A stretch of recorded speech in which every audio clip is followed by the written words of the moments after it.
Hey there, got a couple of really big days on the farm coming up. What we're gonna be doing is building our first beds out in the field, and I'm super excited, and I'm gonna take you guys along, of course. What we're gonna do today is we have to get the beds laid out. We're gonna string them up, get a nice straight line, and start putting in the wooden stakes for the bed markers. I would totally put the drone in the air to get you guys a good visual, but it's way too windy. You could probably hear it right now. And so maybe this afternoon, if it calms down, I could probably get some shots. But what we're gonna do is we're gonna basically base everything off of the sidewalk, because that's really straight and it's as good as a point as any to use as a reference point. So we're just basically gonna build off of there, get a string line that goes along, and that'll be the edge of those beds, and we'll start marking out our beds like I normally do, and I'll sort of talk through that process as we do it today. In terms of the field blocks, we're gonna call this field block 1, this 2, 3, 4, etc. And so today we're gonna take this tarp off of field block 2, that's the one we're gonna do first, and then we're gonna move it down one to start prepping the next area. So that's what we're gonna do today, is start laying out this guy. I did look under here last week and there is some stuff growing that's come up and it's very yellow. We'll see what it looks like when we pull off the plastic, but we're probably gonna flame weed it just because I don't wanna disturb the ground anymore, and then we'll build our lasagna beds on top of that. All right, well, changing plans. It's so windy. We're gonna leave the field prep for this afternoon and get our harvest done this morning. Hopefully the wind dies down a little bit. I am just beyond excited. This is the first harvest we've had here at Raleigh City Farm. We have this big, beautiful red Russian kale. We got some arugula and some radish to pull out. And so let me talk a little bit about how I like to harvest big kale or big leafy greens and stuff. One thing is I like to keep my rubber bands on my hand ahead of time, and that way if you're counting out specific bunches, like if you're sending someone out in the field to like give me 20 bunches, give me 50 bunches, whatever, you can count them out ahead of time so you're working, you know when you're done. That way you don't have to keep track of counting when you're working. That is actually very hard to do. And so what I do here is you look for the bigger leaves around the outside and you just snap them off nice and cleanly like that. You can see this beautiful big kale leaf here, and just keep working here. We're just going to keep working around until we get a bunch, and make sure you talk with if you're working with other people, make sure they know what a bunch looks like and that you guys are all on the same page. Otherwise you get back to the pack station and you're like, wait a minute, these aren't the same. So make sure that you are keeping that as a standard. And I like to do the harvesting with one hand and do the bunching with the other hand. That just seems to be a good workflow for me. You want to leave a couple leaves on the plant because it'll keep growing. So just gonna get my little harvest done here. It's actually pretty easy. There's a lot of big leaves here. I'm making pretty big bunches today. These might be a little bit bigger than normal, but we have a lot, and this is our first time taking food out of here, so do some big bunches. Plus it looks awesome. Look at that. All right, so once you're done, take the rubber band and wrap it around. A little out of practice here, guys. It's been a while since I've been harvesting vegetables. Wrap around a couple times. You definitely get faster this, plus this bunch is probably too big. It's all good. Wrap it around a couple times. And then, these kales are ginormous. Take the knife, harvest knife, and then what I like to do is just make a clean cut like that. And this just gives a really nice finished bunch. You get a nice clean edge. I think it looks really professional. And then when you're putting them in the bins, make sure that you alternate them either way so that they stack nicely and don't squish up and all that stuff. So that's how I like to harvest kale. And I am just beyond excited. This is literally the first vegetables coming out of Raleigh City Farm since I've been here. All right, so I just want to show you guys what I meant about stacking them in here. So just put them in either direction. That way they fit in the space really well. It keeps them from bouncing around and allows you not have them get squished. I'm gonna go put this in the fridge. Got all the kale done. Feels great to be taking vegetables out of here. And we're gonna do some radishes now. The thing about harvesting radishes, and really any kind of root vegetable, is that you can what's called thin harvest. So you can come through and put all the big ones one week, and then the next week the little ones that you left will turn into bigger ones. So that's what we're gonna do today, is we're gonna go through and pull out the bigger ones. Same idea, you just pull them up, bunch them, and then we'll bring them over to the wash station and get them all sprayed off. Here we go, guys. First bunch of French breakfast radish coming out of Raleigh City Farm. Makes my heart sing. Look at this.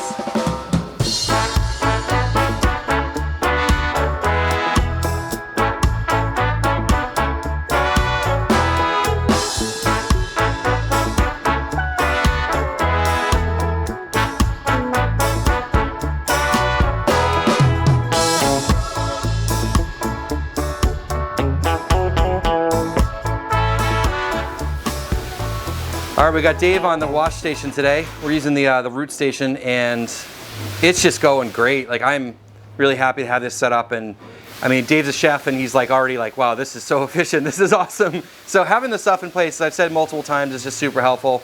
But we're easily able to cruise through these bunches pretty quickly and get them and put them back in the fridge. So things are working out well so far. First harvest underway.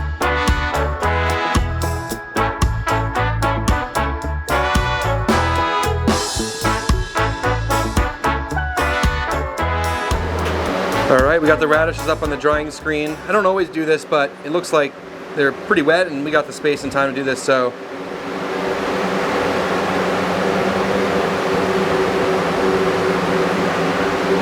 Definitely got to tidy up the wiring, but we just got to get this thing running right now. Time to harvest the arugula, and this is the game-changing tool. This is the Farmer's Friend Quick Cut Greens Harvester. Not affiliated with Farmer's Friend, but if you are doing any baby greens, I highly recommend getting a tool like this. Otherwise, you're gonna be leaning over the knife and you'll quickly pay for this in labor just so quickly. Most people know about this tool already, but it's just a wonderful thing to have. And I am lending it to Raleigh City Farm as I'm working here. So let's get this done. There's lots of ways to do the harvest.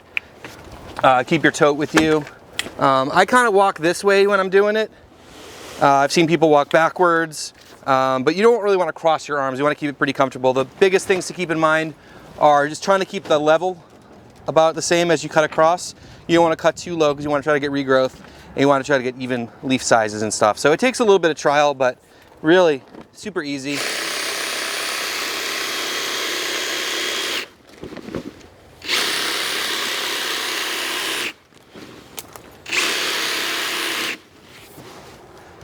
And there you go. You can see lovely arugula we got, and then quickly get something in the bin.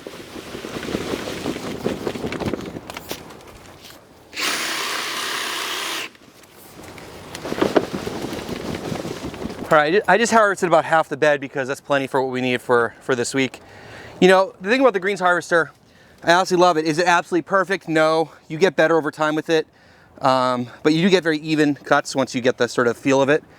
But man, like, that would have taken me 45 minutes at least by hand and having a sore back. So I think that if you're doing baby greens whatsoever, just such a great idea to grab one of those. You will not regret it. I think if you ask any farmer who owns one, they'll say the same thing. Let's go wash it. Inaugural run of the wash station here. Arugula going in the bubbler.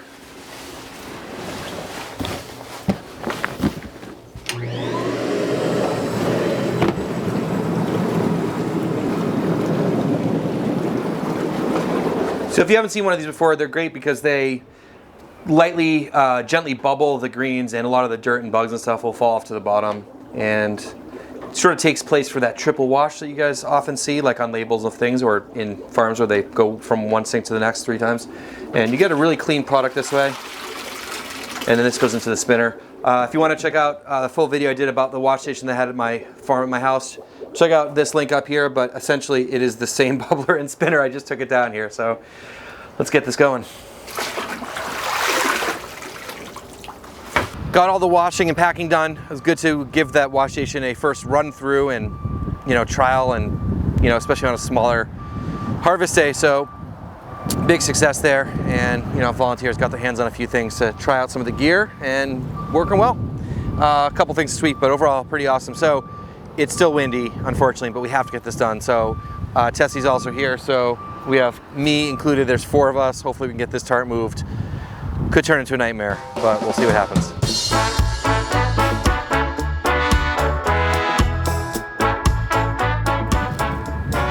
Oh man, it is windy out here, but we just luckily had a good plan and it worked out. We got that tarp down, and so we just moved it up 1 block. We start occultating this section. Probably won't get to these beds for a while, but we got a little bit of stuff growing over there. Let me show you guys what we got.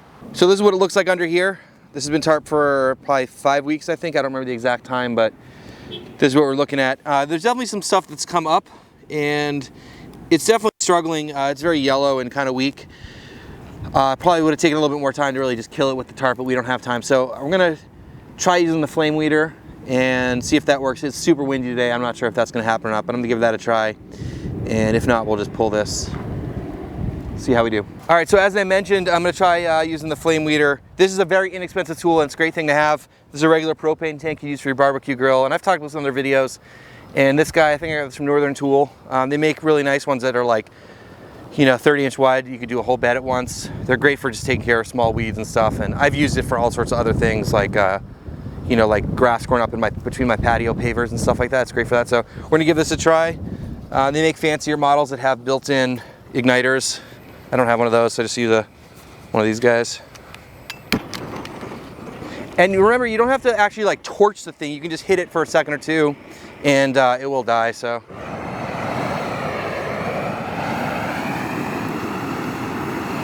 Gene's got another one over here, so we're gonna try to crank this out. All right, well this is working pretty well, very effective. You guys can see we've cleared out pretty much everything in quick work. So because